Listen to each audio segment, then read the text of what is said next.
The 200th anniversary of the premiere of Beethoven's Ninth Symphony, which took place in Vienna on May the 7th, 1824, is a wonderful excuse to celebrate this extraordinary work of art, but also to marvel at how, like all great music, it can mould itself to the world around it, each time it's performed. Beethoven's 9 symphonies trace a remarkable musical journey that spans the transition from the classical to the Romantic era and reflects the composer's personal and artistic evolution. Each symphony represents a distinct chapter in Beethoven's life and creative development, showcasing his innovative spirit, emotional depth, and mastery of form and expression. The Ninth Symphony clings to tradition in its general layout of 4 movements, but its scale was a game changer. At about 70 minutes in duration, it was the longest symphony ever composed when it was premiered. The first movement starts in a mysterious and serious mood. There's a real sense of anticipation, slowly gaining momentum as the movement progresses, and it gradually builds up with excitement. From its first notes, you feel that a long journey is being embarked upon. There are numerous gestures throughout the movement that leave you in no doubt about the work's dominant D minor harmonic language. The second movement is a scherzo, marked molto vivace. It feels like a lively dance with quick and playful rhythms. The symphony's slow movement comes third, adagio molto e cantabile, and that cantabile, singing, is perhaps the key to the movement's mood. It's slow and lyrical, with beautiful melodies that feel like they're reaching deep into your heart. In the overall scheme of the symphony, it's like taking a moment to pause and reflect in a mood of peacefulness and serenity. And so to the symphony's most radical movement, and the one which has sealed its reputation and given it its name, the choral symphony. The American pianist and scholar Charles Rosen described the movement as a symphony within a symphony, and it has a scale and ambition equal to many of his contemporaries' entire symphonies. Its originality hits us from the very first notes, a dramatic and cataclysmic fanfare by the entire orchestra. Then Beethoven introduces the themes of the preceding 3 movements, only to cut them short by the string basses of the orchestra in a kind of recitative. Only when this earlier music has been dismissed does he unveil the glorious melody of the symphony, quietly at first, then gradually joined by the entire orchestra. A reprise of the dramatic opening heralds the arrival of the baritone soloist with the symphony's message, Freude, joy. Chorus and then the 4 soloists join in. At one point, a Turkish march seems to impede progress, but the message of joy is too strong to be stopped, and the movement plunges on, chorus and soloists in full cry, to its glorious conclusion. The British conductor, Sir Simon Rattle, is no stranger to the work, having conducted it with many orchestras, both traditional and on period instruments. Here he recalls his journey with the work. It's funny because, of course, growing up, I heard so many Beethoven symphonies, and I heard them on recordings and live.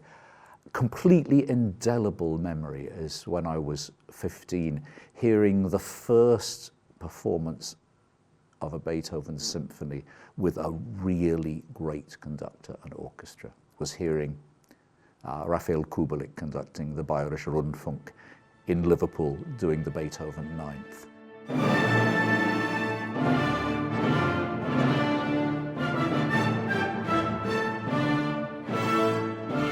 And this for me was one of those life-changing experiences, not only about the piece, but about realizing what does a great conductor do and what is the relationship of a conductor and an orchestra, because you could feel how much everybody trusted each other and that they were able to speak in an entirely different way.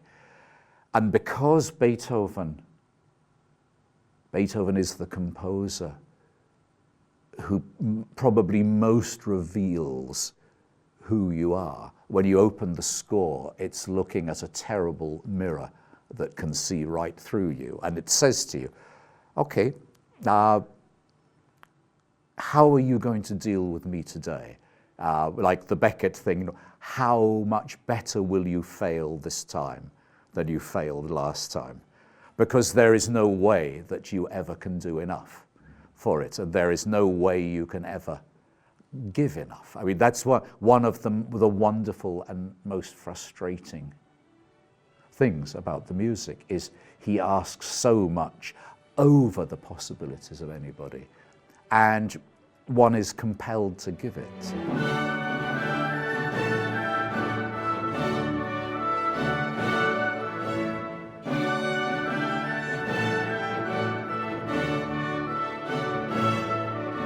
And once again, he's inventing the modern orchestra as he goes. It's fascinating for me because, of course, I've done these symphonies every which way. And the one thing that I have found is this is the one symphony that needs the entire weight of the modern orchestra. I mean, the first two symphonies you can play with really a tiny orchestra.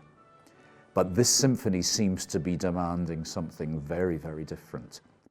It's strange because, in fact, it goes from the heaviest to the lightest. I mean, the last movement you could play with a classical orchestra. I mean, so much of it is the Mozart of Zauberflöte or the crazy Haydn of the last oratorios, whereas the first movement is you feel that the Bruckner Ninth is already there. This has been invented, and you need this weight, you need the double winds, the way that they can cut through the texture.